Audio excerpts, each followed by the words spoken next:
Olá, seja bem-vindo à TV Evangelho, o canal que prega a palavra de Deus como ela é, sem acréscimo e sem invenção. O nosso tema hoje ele é muito interessante. Quem são os verdadeiros adoradores?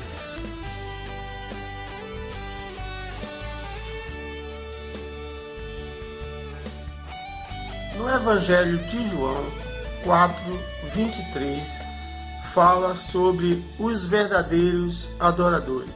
E é sobre isso que vamos falar hoje. Para começar, veja o que diz João 4:23.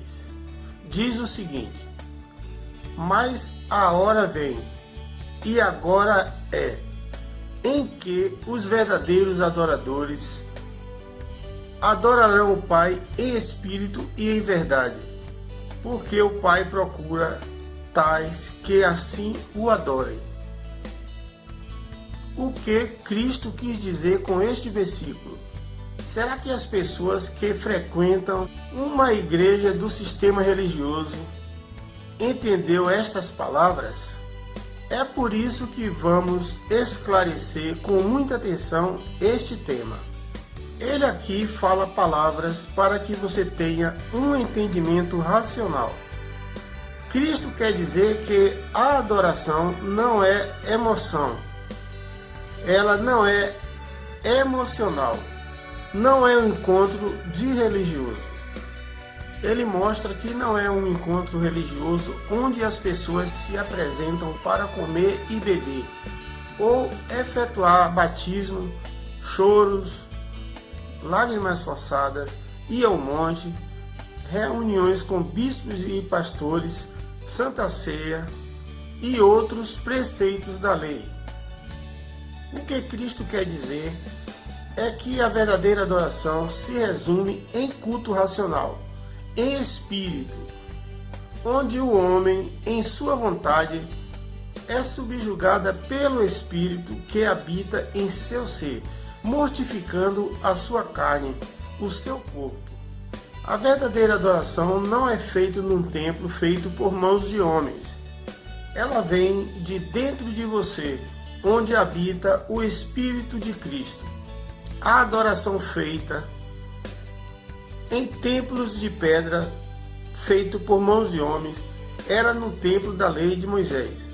E a lei foi abolida. Hoje, depois da cruz, estamos na graça, que é a nova aliança feita por Cristo.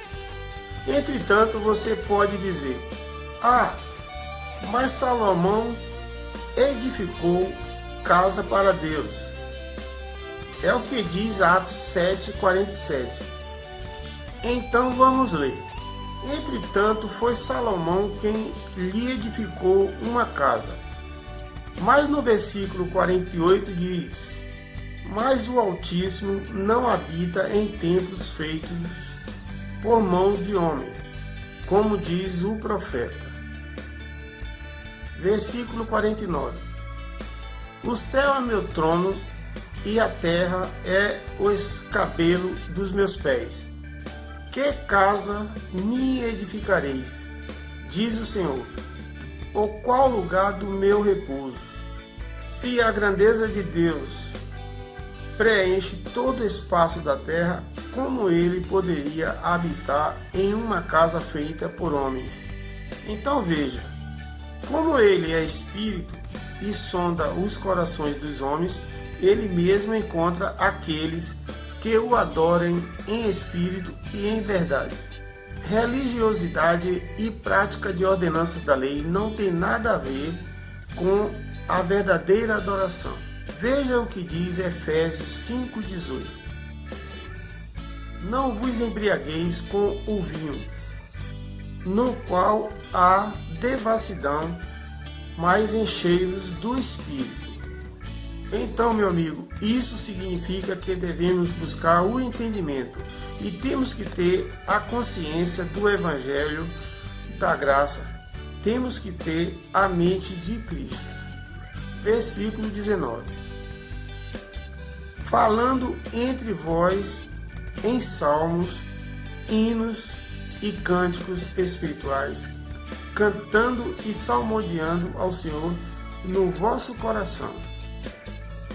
Então fique sabendo que isso é graça, quando fazemos com amor, quando fazemos de coração, mas não depende de um lugar específico. Pode ser em qualquer lugar, porque Cristo está com você. Este versículo nos mostra apenas como devemos andar e sermos em nosso coração. Isto é andar em espírito. Veja o que diz Hebreus 9, versículo 1. Ora, também o primeiro pacto tinha ordenanças de serviços sagrados e um santuário terrestre. Isso, meu amigo, quer dizer que o primeiro pacto, que era a lei de Moisés, tinha que cumprir vários rituais e tinha um lugar específico para fazer isso. Tinha um santuário, que era um templo feito por mãos de homens. Veja Hebreus 9:2. Pois foi preparado uma tenda, a primeira, na qual estava o candeeiro e a mesa, e os pães da preposição. A essa se chama santo lugar. Então todos os rituais eles praticavam neste lugar. Então fique sabendo que isso era na velha aliança. Hoje não praticamos mais. Portanto, eu peço a você que leia a continuação destes versículos em Hebreus em sua casa, para que o seu entendimento seja completo. Veja o que diz aqui Hebreus 9:7. Mas no segundo, só o sumo sacerdote, uma vez por ano, não sem sangue, o qual ele oferece por si mesmo e pelos erros do povo. Portanto, somente o sacerdote podia entrar no santuário. Hoje é diferente. O santuário é você. Hebreus 9, versículo 8.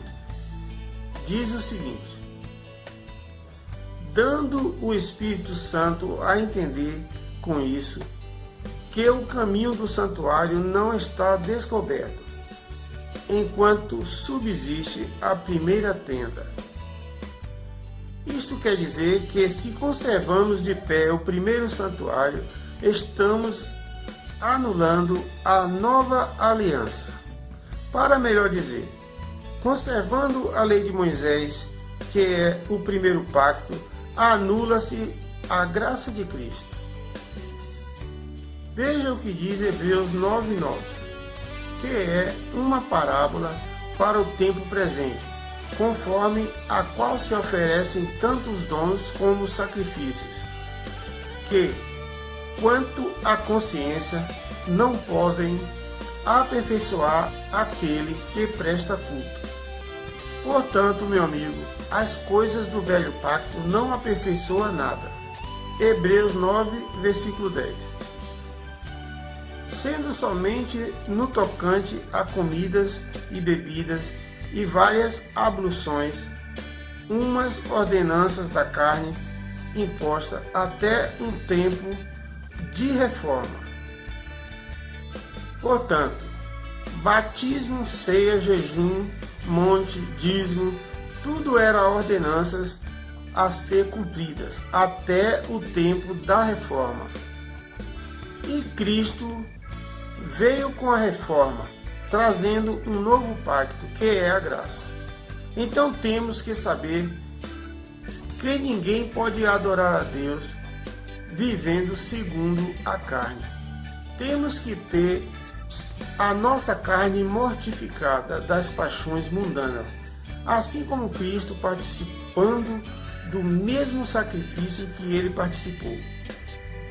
É assim que vivemos em espírito. Veja o que diz Romanos 12, versículo 1. Rogo-vos, pois, irmãos, pela compaixão de Deus, que apresentei os vossos corpos como um sacrifício vivo, santo e agradável a Deus, que é o vosso culto racional.